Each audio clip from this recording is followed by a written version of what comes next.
পেরেশানি। আল্লাহ রাসূল বললেন, সারাদিন যখনই শুধু আমার উপরে দুরূদ পড়ো। ও আমার পর্দার আলের মা বোনেরা, আমার কথা যারা শুনতেছেন, সারাদিন ঘরের মধ্যে বসে থাকেন, তরকারি করতেছেন, হাত দিয়ে তরকারি কাটেন আর মুখে বলেন সাল্লাল্লাহু আলাইহি ওয়াসাল্লাম, সাল্লাল্লাহু আলাইহি ওয়াসাল্লাম, সাল্লাল্লাহু আলাইহি ওয়াসাল্লাম। সন্তানকে দুধ খাওয়াতেছেন, বলেন সাল্লাল্লাহু আলাইহি ওয়াসাল্লাম। দুধ পড়তে পড়তে যে সন্তানটাকে দুধ পান করাবেন, ওই সন্তানটা ইনশাআল্লাহ একদিন আব্দুল কাদের জিলানীর মতো হবে। ওই সন্তানটা একদিন ইসলামের খাদেম হবে। ওই সন্তানের মাধ্যমে আমাদের ভাগ্য পরিবর্তন হবে, এই আমাদের দুর্দশা দুঃখ দূর হবে। সন্তান তো হইতেছে, কিন্তু সন্তান মানুষ হইতেছে না। কারণ সন্তানকে দুধ খাওয়াইতেছে, স্তনের মধ্যে সন্তানের মুখ, স্তনের মধ্যে সন্তানের মুখ, সন্তান দুধ চুষতেছে, কিন্তু মার হাতের মধ্যে মোবাইল। মা মোবাইলের মধ্যে কি কি দেখতেছে আল্লাহ জানে। দুনিয়ার কত না খারাপ জিনিস দেখতেছে। তুমি দুনিয়াতে দেখতেছ, তোমার এই চোখের প্রভাব এখান থেকে দুধের সাথে মিশতেছে, ওই নাপাক জিনিস তোমার সন্তানের শরীরের মধ্যে ঢুকতেছে। যে মা মোবাইল দেখে দেখে ফেসবুকের মধ্যে অন্যের সাথে সম্পর্ক করে, অন্যের সাথে কথা বলে বলে হারামের মধ্যে লিপ্ত হয়ে সন্তানকে দুধ খাওয়ায়, ওই সন্তানকে যত বড় মাদ্রাসায় পড়ায়, যত বড় আল্লাহ বলার কাছে, ওই সন্তান কখনো দিনদার আলেম হতে পারবে না। ঠিক না? সন্তান আলেম হওয়ার আসল জায়গা হলো মা এবং বাবা। আর বাবার হালাল ইনকাম থাকতে হবে, বাবার ইনকাম হালাল হতে হবে, আর মায়ের জীবনটা পবিত্র হতে হবে। মায়ের জীবন পবিত্র, মায়ের দুধ পবিত্র, মায়ের কোলটা পবিত্র। ওই মায়ের ঘর থেকে সালাহউদ্দিন আইয়ুবী পয়দা হবে, ওই মায়ের পেট থেকে খালিদ ইবনে ওয়ালিদ পয়দা হবে, ওই মায়ের ঘর থেকে মুআয ইবনে জাবাল তৈরি হবে। আমি আপনাদের এখানে নামাজ পড়েছি, এশার নামাজ। বের হওয়ার সময় এই মসজিদের মধ্যে লেখা দেখলাম, আনাস ইবনে মালিক রাদিয়াল্লাহু তাআলা আনহু মসজিদ, এই মসজিদের নাম। তা আমার এই নামটা দেখি কত আবেগ তৈরি হয়ে গেছে অন্তরের মধ্যে, যে আনাস ইবনে মালিক রাদিয়াল্লাহু তাআলা আনহু কত পবিত্র এক জীবনের অধিকারী ছিলেন। আনাস ইবনে মালিক রাদিয়াল্লাহু তাআলা এমন একজন সাহাবী ছিলেন, খুব অল্প বয়সে আল্লাহ রাসূলের দরবারে আসতে, ওনার বয়স যখন 8 থেকে 10 বছর, তখন উনি আল্লাহ রাসূলের খাদেম হয়েছেন, আল্লাহ রাসূলের ছাত্র হয়েছেন, এবং সারাটা জীবন আল্লাহ রাসূলের সাথে কাটায় দিয়েছে, সারাটা জীবন আল্লাহ রাসূলের খেদমত করছে। আল্লাহ রাসূল সাল্লাল্লাহু আলাইহি ওয়াসাল্লাম জীবনের শেষ দিকে দুনিয়া থেকে বিদায় হওয়ার আগে আনাস রাদিয়াল্লাহু তাআলা আনহুর জন্য দোয়া করছেন। 3টা দোয়া করছেন। কয়টা দোয়া করছেন? আল্লাহুম্মা বারিক লাহু ফি আজালিহি ওয়া আহলিহি ওয়া মালিহি ওয়া মালিহি ওয়াগফির লাহু যামবাহু। আয় আল্লাহ, আপনি তার হায়াতের মধ্যে বরকত দিয়ে দেন।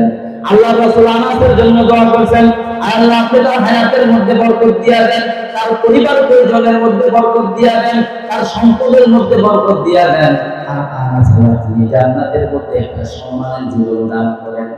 এই দোয়া করেছেন আল্লাহ রাসূল সাল্লাল্লাহু আলাইহি ওয়াসাল্লাম, খুশি হয়ে দোয়া করেছেন। আল্লাহ রাসূলের দোয়া আনাস রাদিয়াল্লাহু তাআলা কবুল হয়েছে, ওনার ব্যাপারে কবুল হয়েছে। কেমন কবুল হয়েছে? আল্লাহ রাসূল দোয়া করেছেন, আল্লাহ আপনি আনাসের হায়াতের মধ্যে বরকত দিয়ে দেন। কেমন বরকত হয়েছে? সাহাবায়ে কেরামের মধ্যে সবচেয়ে বেশি হায়াত পেয়েছেন আনাস রাদিয়াল্লাহু তাআলা। 100 বছর হায়াত পেয়েছেন। সব সাহাবার পরে ওনার ইন্তেকাল হয়েছে, সব সাহাবার শেষে ওনার দুনিয়া থেকে বিদায় হয়েছে। 100 বছরের উপর হায়াত পেয়েছেন। আল্লাহ রাসূল দোয়া করছেন, আয় আল্লাহ আপনি আনাসের পরিবার পরিজনের মধ্যে, সন্তানের মধ্যে বরকত দিয়ে দেন। আল্লাহ রাসূল কেমন বরকত দিয়েছেন? আনাস রাদিয়াল্লাহু তাআলা জীবন দশায়, উনি দুনিয়াতে থাকা অবস্থায় ওনার যে সন্তানাদি হয়েছে, ইতিহাসবিদরা কিতাবের মধ্যে লেখে, ওনার নিজের ছেলে, নিজের মেয়ে, ছেলের ছেলে, মেয়ের ছেলে, মানে নাতি নাতনি সব মিলাইয়া ওনার পরিবারের সংখ্যা ছিল 100-এর বেশি। পরিবারের সংখ্যা ছিল কত? 100-এর বেশি। বরকত দিয়েছে কিনা বলেন? আল্লাহ রাসূল বলছেন আপনি তার পরিবারের মধ্যে বরকত দিয়ে দেন। 3 নাম্বার আল্লাহ রাসূল দোয়া করেছেন, আল্লাহ আপনি আনাসের সম্পদের মধ্যে বরকত দিয়ে দেন, মালের মধ্যে বরকত দিয়ে দেন। মালের মধ্যে আল্লাহ কেমন বরকত দিয়েছেন? আল্লাহু আকবার। ইতিহাসের কিতাবের মধ্যে পাওয়া যায়, সিরাতের কিতাবের মধ্যে পাওয়া যায়। আনাস রাদিয়াল্লাহু তাআলা খেজুরের বাগান ছিল, খেজুরের বাগান। আপনারা জানেন খেজুরের বাগানের মধ্যে খেজুর হলো বছরে একবার ফল দেয়। বছরে কয়বার ফল দেয়? বছরে একবার ফল দেয়। আনাস রাদিয়াল্লাহু তাআলা খেজুরের মধ্যে আল্লাহ তাআলা এমন স্বাদ দিয়েছিলেন, আনাস রাদিয়াল্লাহু তাআলা খেজুর এটা একটা ছিল, এটা একটা প্রাণ ছিল। প্রাণ বুঝেন আপনারা? যেমন বাতাস হতো একটা প্রাণ, অ্যাপেক্স একটা প্রাণ, লক্ষ্য একটা প্রাণ, এরকম আনাসের খেজুর এটা একটা প্রাণ ছিল। বাজারের অন্যান্য খেজুর যদি 1 কেজি 100 টাকায় কেউ কিনতো, কিন্তু আনাসের খেজুরটা, আনাসের বাগানের খেজুরটা 200 টাকায় বিক্রি হতো। এরকম বরকত দিলেন। খেজুর বছরে একবার হয়, কিন্তু আল্লাহ তাআলা তার সম্পদের মধ্যে বরকত দিয়েছেন। আনাসের বাগানের মধ্যে বছরে 2বার খেজুর হতো। আনাস ইবনে মালিক এত বড় সাহাবী, এত বরকতওয়ালা সাহাবী হইলেন কিভাবে? আনাস ইবনে মালিক রাদিয়াল্লাহু তাআলা আনহুর মায়ের অবদান, কার অবদান? মায়ের অবদান। আমি এই আনাস রাদিয়াল্লাহু আনহুর জীবনের উপরে আজকে কথা বলার ইচ্ছা ছিল না, ওনার মার ঘটনা শোনানোর নিয়ত ছিল না। ওই নামটা দেখে আমার জেহানের মধ্যে আসতে সুযোগ পাইলে 2-4 মিনিট শোনাবো। আমি একটু পরে পরে ঘড়ির দিকে তাকাইতেছি, সময় বাইন্দা দিছে 10টার পরে নাকি যাওয়া যাবে না। এখন এই 10টার ভিতরে তো কোন কথা শুরু করব? মূল যে আলাপ আজকে করার নিয়ত করেছি আমি তো ওখানে যেতেই পারতেছি না। এখন আমাদের আশেপাশে দায়িত্বশীল ভাই যারা আছে, যদি আমাদের উপর মেহরবানি করে সময় একটু বাড়ায় অনুমতি দেয়, তাহলে আমরা কথা বলতে পারবো, আর না হলে যত সময় শেষ করে দেব। কি বলেন আপনারা? আনাস রাদিয়াল্লাহু তাআলা আনহু এত বড় বুজুর্গ সাহাবী, বলেন অবদান কার? মায়ের অবদান। আনাস রাদিয়াল্লাহু তাআলা আনহুর মা হলেন হযরতে উম্মে সালামা রাদিয়াল্লাহু তাআলা আনহা, সরি হযরতে উম্মে সুলাইম রাদিয়াল্লাহু তাআলা আনহা। আনাস রাদিয়াল্লাহু তাআলা আনহুর মায়ের নাম হলো উম্মে সুলাইম রাদিয়াল্লাহু তাআলা আনহা। উম্মে সুলাইম রাদিয়াল্লাহু তাআলা আনহা, উম্মে সুলাইম রাদিয়াল্লাহু তাআলা মদিনায় বসবাস ছিল। মদিনার একজন নারী ছিলেন। উম্মে সুলাইম রাদিয়াল্লাহু তাআলা মদিনায় আছেন। আল্লাহর রাসূল সাল্লাল্লাহু আলাইহি ওয়াসাল্লাম মক্কা থেকে হিজরত করে মদিনায় গেছেন। মদিনায় যাওয়ার পরে মানুষকে ইসলামের দিকে আহ্বান করতেছেন। হযরত উম্মে সুলাইম রাদিয়াল্লাহু তাআলা আনহার কাছে খবর যায়, মক্কা থেকে একজন মুহাম্মদ মদিনাতে প্রবেশ করেছে। ওই এক আল্লাহর দাওয়াত দেয়, এক আল্লাহর দিকে আহ্বান করে, নামাজের কথা বলে, কোরআনের সবক দেয়, তাওহীদের সবক দেয়। এই কথা যখন শুনলেন হযরত উম্মে সুলাইম রাদিয়াল্লাহু তাআলা এই কথা শোনার পরে ওনার অন্তরের মধ্যে ঈমানের মহব্বত ঢুকে যায়। ওনার কাছে যখন ঈমানের দাওয়াত যায়, কোন ধরনের সন্দেহ সংশয় ছাড়া সঙ্গে সঙ্গে কালিমা পড়ে মুসলমান হয়ে যায়। উম্মে সুলাইম কি নাম? আনাস রাদিয়াল্লাহু তাআলা মায়ের নাম কি? উম্মে সুলাইম রাদিয়াল্লাহু তাআলা মুসলমান যখন হয়ে যায়, উম্মে সুলাইমের স্বামীর নাম হলো মালিক। আনাস রাদিয়াল্লাহু তাআলা বাবার নাম হলো মালিক। এইখানে লেখা থাকে আনাস ইবনে মালিক, মানে মালিকের ছেলে আনাস। উম্মে সুলাইমের স্বামীর নাম হলো মালিক। এই মালিক মুসলমান হয় নাই। মালিক সফরে গিয়েছিল, ব্যবসায়ী সফরে। ব্যবসায়ী সফর থেকে যখন ফিরে আসে, আসার পরে দেখে উম্মে সুলাইম আগে যেমন ছিল একটু পরিবর্তন হয়ে গেছে। বলেন ইমানদার মহিলা আর বেঈমান মহিলা কি একরকম? পার্থক্য আছে নাই? ইমানদার মহিলার দিন শুরু হয় ফজরের নামাজ দিয়ে, আর যার অন্তরের মধ্যে ঈমান নাই তার ফজর শুরু হয় 9টা বাজে। নামাজ সারা দিন কিনা? যেই ঘরের মধ্যে ফজর নামাজ দিয়ে তার দিন শুরু হয়, সে হলো ইমানদার মহিলা। ও আমার মায়েরা, তোমার দিন কি দিয়া শুরু হয় একটু চিন্তা করো। ফজরের আযান হয়ে যায়, তুমি যদি ঘুম থেকে না ওঠো, তাহলে তোমার ওই পেট থেকে কোনদিন আনাসের মতো সন্তান বের হবে না, ঠিক কিনা? আনাস রাদিয়াল্লাহু তাআলা আব্বাজান মালিক যখন সফর থেকে আসলেন, আয়েশা দেখে উম্মে সুলাইম আগে একরকম ছিল, এখন আরেক রকম। দিনের বেলা মাঝে মাঝে হাতের মধ্যে পানি লাগায়, চেহারার মধ্যে পানি লাগায়, এরকম হাত ধোয়, চেহারা ধোয়, মাথার মধ্যে পানি লাগায়। আরে এইটা কি কাজ করে? এই চেহারার মধ্যে পানি লাগায় কেন? এগুলা কি করে? আবার দেখে দরজা লাগাইয়া সকালবেলা দাঁড়াইয়া এরকম হাত পাতে, আবার শুয়ে দেখা হয়, আবার জমিনের মধ্যে লুকায়া ধরে। মালিক বলে উম্মে সুলাইম এমন হয়ে গেল কেন? এই কাজ তো সে আগে করতো না। আবার জোরের সময় এরকম দাঁড়ায় থাকে, আবার রুকুতে যায়, আবার সিজদায় যায়, অনেক পরিবর্তন হয়ে গেল। এবার মালিক উম্মে সুলাইমকে জিজ্ঞাসা করে, ও উম্মে সুলাইম, তোমার পরিবর্তন কেন? তুমি তো আগে এমন ছিলে না। তোমাকে যে অবস্থায় রেখে গেছি তুমি তো পার্থক্য হয়ে গেছো, পাল্টে গেছো। উম্মে সুলাইম দেখি দিলের মধ্যে মাঝে মাঝে তুমি চেহারার মধ্যে পানি লাগাও, হাতের মধ্যে পানি লাগাও, আমার ধারায় কি বলো, আবার মাটির মধ্যে কপালটা লাগাইয়া কি জানি বলো, তুমি এমন কেন করতেছ?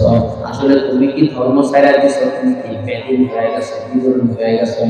উম্মে সুলাইম জবাব দেয়, ও আনাসের বাবা, আমি বেদিন হই না, আমি ধর্ম ছাড়ি নাই, কারণ আমি আমার রব, আমার খালেক, আমার মালিক, আমার বানানে ওয়ালা দ্বীন ইসলাম গ্রহণ করেছি। আল্লাহু আকবার। আমি কালিমা গ্রহণ করেছি, আমি মুসলমান হয়েছি। আমার ইসলাম আমাকে নামাজ শিখায়, আমার ইসলাম আমাকে জিকির শিখায়, আমার ইসলাম আমাকে কোরআন তেলাওয়াত শিখায়। উম্মে সুলাইম একজন কাফেরের ঘরে থেকে 5 ওয়াক্ত নামাজ পড়েন, কোরআন তেলাওয়াত করেন, জিকির করেন। কিন্তু আমাদের মা বোনেরা মুসলমান স্বামীর ঘরে থেকে মাসকে মাস পার হয়ে যায়, কোরআন পড়ে না, ঠিক না? আমার মায়েরা, আল্লাহ রাসূল বলেছেন, লা তাজালু বুয়ুতাকুম কুবুরা, তোমরা তোমাদের ঘরগুলোকে কবর বানায়ো না। কবরের মধ্যে নামাজ নাই, কবরের মধ্যে কোরআন তেলাওয়াত নাই, তোমরা তোমাদের ঘরগুলোকে কবর বানায়ো না, ঘরের মধ্যে কোরআন তেলাওয়াত করো। আমরা আমাদের কাছে কত মুসল্লি আসে, আয়েশা বলে, হুজুর রাতের বেলা ঘুমাইতে পারি না, কে জানি আওয়াজ করে, পেরা পিটায়, জোরে জোরে আওয়াজ দেয়, বাচ্চা কান্না করে, ঘুমায় না, খায় না, কারো জানি নজর লাগছে, এরকম সমস্যা আছে না? আল্লাহ রাসূল বললেন, যে ঘরের মধ্যে সূরা বাকারা তেলাওয়াত করা হয়, ওই ঘরের সীমানার আশেপাশে শয়তানের দিন আসতে পারে না। আল্লাহ রাসূল বললেন, যেই ঘরের মধ্যে, আলহামদুলিল্লাহ, সবাই বলেন আলহামদুলিল্লাহ। আমাদের দায়িত্বশীল ভাইরা আমাদের দয়া করে, মায়া করে আরো 20 মিনিট বাড়ায় দিয়েছেন, আলহামদুলিল্লাহ। যারা আমাদের উপরে অনুপ্রদান করছে, আল্লাহ তাআলা তাদেরকে দুনিয়া আখিরাত সব সহজ করে দেন।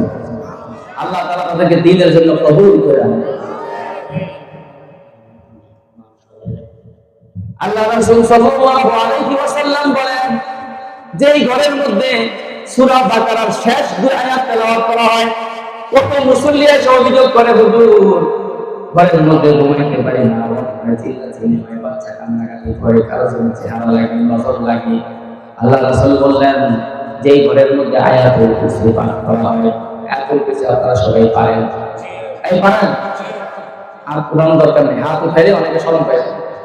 আয়াতুল কুরসি মুখস্থ করে নেবেন, আয়াতুল কুরসি মুখস্থ করে নেবেন। আল্লাহ রাসূল সাল্লাল্লাহু আলাইহি ওয়াসাল্লাম বুখারী শরীফের মধ্যে আসছে, হাদিসে পাকের মধ্যে বলেছেন, কোন ঘরের মধ্যে যদি রাত্রি বেলা আয়াতুল কুরসি পাঠ করা হয়, আল্লাহ রাসূল বললেন, লা ইয়াসালু আলাইহি মিনাল্লাহি হাফিজুন ইলা তুলুইল ফাজর। রাত্রি বেলা যদি কোন ঘরের মধ্যে আয়াতুল কুরসি তেলাওয়াত করা হয়, ফজর পর্যন্ত ওই ঘরটাকে পাহারা দেওয়ার জন্য আল্লাহ একজন শক্তিশালী ফেরেশতা নিয়োগ দিয়ে দেন। আয়াতুল কুরসি পড়ে না, আমল করে না, রাতে গান শুনতে শুনতে ঘুমায়, আর বলে হুজুর খালি জিনে ডিস্টার্ব করে, পানি পড়া দেন। পানি পড়ে না, সাগর পড়া দিলেও ডিস্টার্ব দূর হয় না, ঠিক না? পানি পড়া দিলে, সাগর পড়া দিলে সমস্যা দূর হওয়ার জন্য আল্লাহ রাসূল আমল দিয়েছেন, আমল। আয়াতুল কুরসি সবাই পড়ে নেবেন। আল্লাহ রাসূল বলছেন, মান ক্বারা আয়াতুল কুরসি দুবুরা সালাওয়াতিল মাকতুবা লা ইয়ামনাউহু মিন দুখুলিল জান্নাতি ইল্লাল মাউত। আল্লাহ রাসূল সাল্লাল্লাহু আলাইহি ওয়াসাল্লাম বলেন, কেউ যদি 5 ওয়াক্ত নামাজের পরে নিয়মিত আয়াতুল কুরসি পাঠ করে, 5 ওয়াক্ত নামাজের পরে নিয়মিত আয়াতুল কুরসি পাঠ করে, নিয়ত করে নেন, 5 ওয়াক্ত নামাজের পরে আর কোনোদিন আয়াতুল কুরসি পাঠ দিবেন না। আল্লাহ রাসূল বললেন, কেউ যদি 5 ওয়াক্ত নামাজের পরে নিয়মিত আয়াতুল কুরসি পাঠ করে, আল্লাহ রাসূল বললেন, তার মাঝে আর জান্নাতে যাওয়ার মাঝে একটা পর্দা থাকে, সেই পর্দাটা হলো মৃত্যু, সেই পর্দাটা হলো মৌত। মানে ওই লোকটা মৃত্যু বরণ করার সঙ্গে সঙ্গে জান্নাতে চলে যাবে। ইনশাআল্লাহ।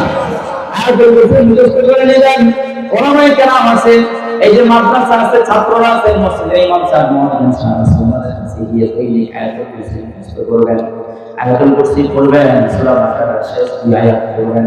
আল্লাহ রাসূল বলেন যে এই ঘরের মধ্যে কোরআন তেলাওয়াত করা হয়, ওই ঘরের কাছে শয়তান আসতে পারে না। হযরত উম্মে সুলাইম রাদিয়াল্লাহু তাআলা আনহা বলেন, ও আনাসের বাবা মালিক, আমি বেদিন হই নাই, আমি ধর্ম ছাড়ি নাই, আমি মুহাম্মদের দ্বীন গ্রহণ করেছি, আমি রব্বুল আলামিনের দ্বীন গ্রহণ করেছি।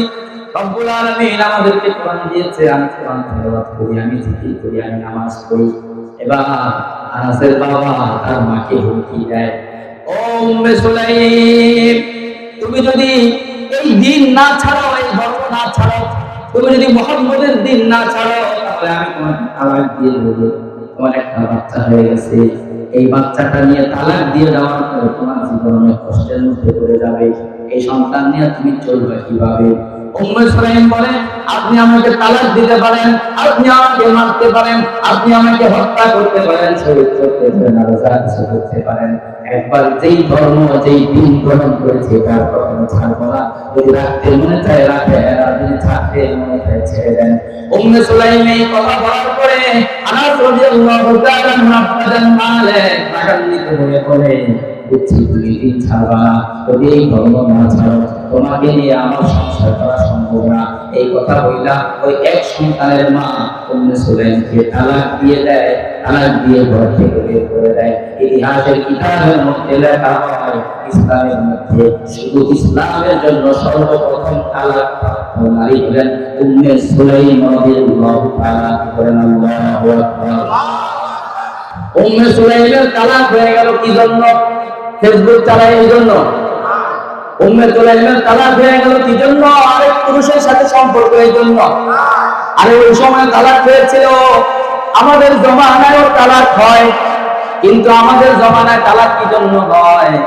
আমাদের জমানায় তালাক হয় বেলি রাত্রেবেলা, ওই বেলা যখন জাল মারার জন্য নিয়ে চলে গেল, এদিকে আরেকজনের নাম্বার ইমো সেভ করা, হোয়াটসঅ্যাপ সেভ করা, এটার মধ্যে ভিডিও করে কথাবার্তা হয়। ওই বেড়ায় গোয়েন্দা নিয়োগ দেওয়া দিছে, গোয়েন্দা রিপোর্ট দেয়, মিয়া তুমি কোর জন্য মাছ মারো, কোর তোমার জন্য কি মারতাছে দেখো না। উম্মে সুলাইমকে তালাক দিয়ে দিল। তালাক দিয়েছে কি জন্য? ইসলামের জন্য। কি জন্য? ইসলামের ইতিহাসে সর্বপ্রথম তালাক প্রাপ্ত নারী যাকে ইসলামের জন্য তালাক দেওয়া হয়েছে তার নাম হলো উম্মে সুলাইম রাদিয়াল্লাহু তাআলা আনহা। উম্মে সুলাইমের তালাক হয়ে যায়। অসহায় একজন নারী একটা সন্তান নিয়ে কোথায় যাবে? আসমানের দিকে তাকায় বলে, আপনার দ্বীন গ্রহণ করার কারণে আমি তালাক খাইছি, আপনার ধর্মের জন্য আমার তালাক হয়েছে, আল্লাহ কোনো আপত্তি নাই, আপনি যদি আমাকে আশ্রয় দেন, আমার আশ্রয় কোনো দরকার নাই। উম্মে সুলাইমের যখন তালাক হয়ে গেল, এবারে সন্তানকে কোলে দিয়া উম্মে সুলাইম সন্তানকে লালন পালন করে, পাঁচ ওয়াক্ত নামাজ পড়ে, কোরআন তেলাওয়াত করে, জিকির আজকার করে, এভাবে দিন পার হইতেছে। উম্মে সুলাইম ছিলেন একজন সুন্দরী নারী, আল্লাহ তাআলা চেহারার মধ্যে অনেক সৌন্দর্য দান করেছেন। এই উম্মে সুলাইম বিয়ে বসার আগে, মালিকের সাথে বিয়ে বসার আগে মদিনার মধ্যে একজন বড় ব্যবসায়ী ছিল, ওই ব্যবসার নাম হলো আবু তালহা। ব্যবসায়ীর নাম কি? আবু তালহা রাদিয়াল্লাহু তাআলা আনহু। উনি অনেক বড় সাহাবী ছিলেন। আবু তালহা মদিনার মধ্যে অনেক ধনী মানুষ ছিলেন, সম্ভ্রান্ত ফ্যামিলির লোক ছিলেন, অনেক জায়গা জমিনের মালিক ছিলেন, অনেকগুলো বাগানের মালিক ছিলেন। আবু তালহা উম্মে সুলাইমকে একসময় বিয়ে করতে চেয়েছিলেন, কিন্তু বিয়ে করতে পারে নাই। এবার আবু তালহার কাছে সংবাদ যায়, খবর যায়, উম্মে সুলাইমের তালাক হয়ে গেছে, তুমি যদি উম্মে সুলাইমকে বিয়ে করতে চাও প্রস্তাব দিতে পারো। আবু তালহা প্রস্তাব নিয়ে আসে। আবু তালহা তখন মুসলমান হয় নাই, আবু তালহা তখন মুশরিক। কিন্তু আবু তালহা চেহারায় যেমন সুন্দর, বংশের মধ্যে অনেক উঁচু বংশের লোক, আবার ব্যবসা বাণিজ্য জায়গা সম্পদ অনেক বেশি আছে, অনেক ধনী মানুষ। আবু তালহা উম্মে সুলাইমের বাড়িতে যায়, উম্মে সুলাইমের কাছে গিয়ে উম্মে সুলাইম